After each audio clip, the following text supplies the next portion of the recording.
अंत में एक प्रपोजल देना चाहता हूं, आप लोगों से सहमति चाहता हूं। मैं धर्मेंद्र प्रधान को तो इस्तीफा देना चाहिए, लेकिन सोनम वांगचुक को देश का एजुकेशन मिनिस्टर बनाना चाहिए।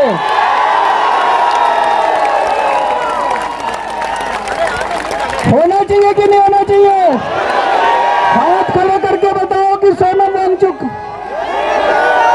तो मैं प्रधानमंत्री जी को कहना चाहता हूं, धर्मेंद्र प्रधान को हटाओ और सोनम वांगचुक को देश का शिक्षा मंत्री बनाओ। मेरे को पता है प्रधानमंत्री जी सुनने वाले नहीं है, प्रधानमंत्री जी करेंगे नहीं है। क्यों नहीं करेंगे? उनको डर लगता है ये सोनम वांगचुक कोई क्रांतिकारी चीज ना कर दे। 20 तारीख को मैं सब लोगों से, देश के कोने कोने में जो लोग सुन रहे हैं, जो लोग सोशल मीडिया पर देखेंगे, जो लोग मीडिया के जरिए देखेंगे, सबको अपील करना चाहता हूं, ज्यादा से ज्यादा संख्या में यहां पे आइएगा और 20 तारीख के इस आंदोलन को, इनके कॉल को, पार्लियामेंट तक के जो यात्रा है उसको सफल बनाना है, ज्यादा से ज्यादा संख्या में आना है। शिक्षा प्रणाली को, एग्जामिनेशन सिस्टम को दुरुस्त करने के लिए पूरे देश के युवा ये जो कॉकरोच आंदोलन के बैनर तले इकट्ठे हुए हैं, इन सब लोगों को मैं सलाम कर,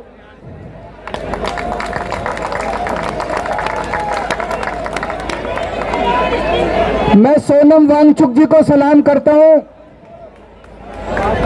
आवाज नहीं आ रही, पीछे बता रहे हैं।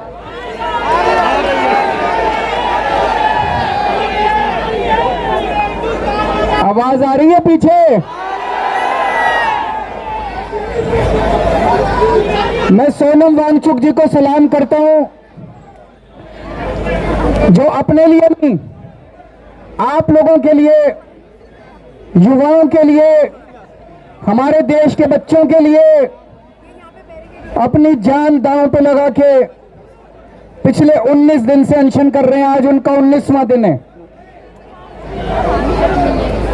हमारे देश में ऐसे बहुत सारे टीचर्स हैं, जब पेपर लीक हुए, पेपरों में धांधली हुई, उन लोगों ने अपने शहर से आवाज उठाई,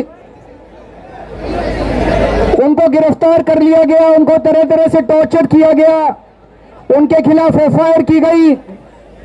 उन सब लोगों को मैं सलाम करता हूं। सोनम वांगचुक जी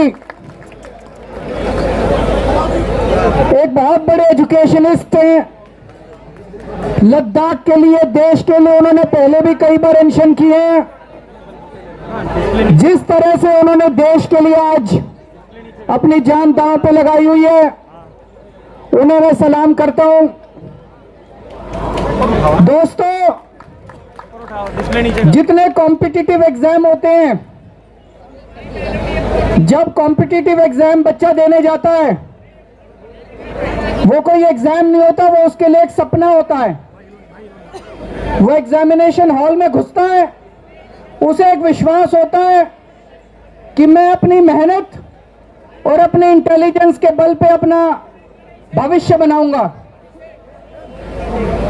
मैंने भी आईआईटी के पेपर दिए थे। आईआईटी के पेपर में सक्सेसफुल होकर मैं आईआईटी गया था, लेकिन उन दिनों में पेपर लीक नहीं होते थे। मैं सोच रहा था अगर पेपर लीक हो रहे हो तो उन दिनों में हो सकता है मेरा आईआईटी देने का कॉन्फिडेंस ही नहीं बनता। मेरे दोनों बच्चे आईआईटी से हैं, मेरे दोनों बच्चों के टाइम पे भी पेपर लीक नहीं होते थे। लेकिन आजकल जिस तरह से पेपर लीक होने लगे हैं पिछले कुछ सालों से, वो जो कॉन्फिडेंस है एक बच्चे का कि अगर मैं मेहनत करूंगा, अगर बच्चा इंटेलिजेंट है तो मैं अमीरों के बच्चों को भी पीछे छोड़ दूंगा, आज वो कॉन्फिडेंस लड़खड़ाने लगा है। ये सही नहीं है, ये देश के लिए बहुत खतरनाक है। ये देश के लिए बहुत खतरनाक बात है। नीट का पेपर लीक हुआ, इन्होंने क्या किया?